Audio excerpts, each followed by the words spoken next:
सबको जय मसीह की।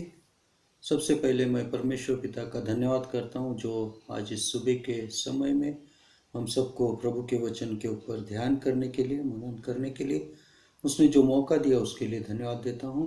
और आज एक सवाल से हम लोग प्रभु के वचन के अध्ययन को आरंभ करेंगे कि यीशु मसीह इस जगत में क्यों आया था, या उसके जगत में पैदा होने का उद्देश्य क्या था। हम सब लोग जानते हैं कि यूहन्ना 3:16 में लिखा है कि परमेश्वर ने अपने बेटे को इस दुनिया में इसलिए भेजा कि वो पापियों को बचाए। लेकिन क्या सिर्फ एक ही बात के लिए यीशु मसीह इस दुनिया में आए थे? और ऐसी बहुत सी चीज़ें हैं जो हम नहीं जानते। सिर्फ एक ही वो बचाने आया, सही बात है। लेकिन उसके साथ में अगर हम लोग देखेंगे कि लूका के सुसमाचार, उसमें हम लोग देखेंगे कि यीशु मसीह का आने का उद्देश्य क्या था। लूका 4 उसका 18 में लिखा है कि प्रभु का आत्मा मुझ पर है, इसलिए उसने कंगालों को सुसमाचार सुनाने के लिए मेरा अभिषेक किया है, और मुझे इसलिए भेजा है कि बंदियों को छुटकारा और अंधों को दृष्टि पाने और सुसमाचार का प्रचार करो, कुचले हुओं को छुड़ाओ और प्रभु के प्रसन्न रहने के वर्ष का प्रचार करो। तो इस बात के लिए यीशु मसीह इस दुनिया में आए थे, इस बात के लिए भी यीशु मसीह दुनिया में आए थे। और अगर आप लूका का 19 का 10 में पढ़ेंगे तो वहाँ पे यीशु मसीह कहता है कि मनुष्य का पुत्र खोए हुओं को ढूंढने आया था। तो मनुष्य का पुत्र जो खोए हुए हैं, जो बिछड़े हैं, जो बिखर गए हैं, ऐसे लोगों को एकता में लाने के लिए इस दुनिया में आया था। और एक बात मैं आपको बताना चाहता हूँ कि जो यीशु मसीह मत्ती के 28 के उसमें अंतिम शब्द में और 19 में क्या कहते हैं देखेंगे।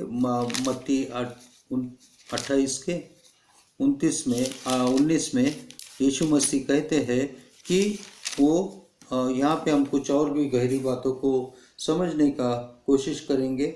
और यीशु मसीह उनके पास आकर कहते, 18 में कहते हैं कि यीशु ने उनके पास आकर कहा, स्वर्ग और पृथ्वी का सारा अधिकार मुझे दिया गया है, और इसलिए तुम जाओ और जातियों के लोगों को चेला बनाओ, उन्हें पिता पुत्र पवित्र आत्मा के नाम से बपतिस्मा दो।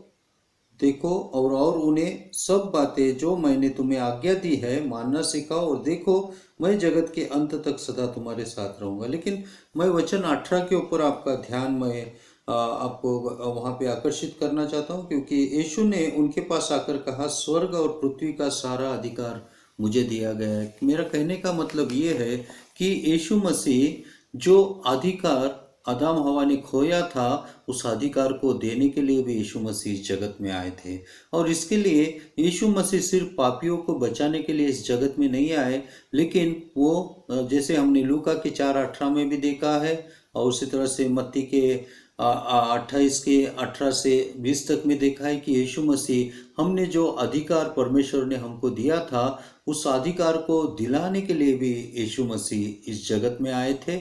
और आज इस सुबह के छोटे से इस संदेश को आपने सुना, और धन्यवाद देता हूँ। आप मेरे लिए प्रार्थना कीजिए और वीडियो को सब्सक्राइब कीजिए, और उसी तरह से औरों को भी इस बाइबल की सच्चाइयों को या बाइबल की स्टडी के अध्ययन को बढ़ाने के लिए आप हमारी और परमेश्वर के राज्य के लिए सबकी सहायता कीजिए। यीशु के नाम से मांगते, आमीन।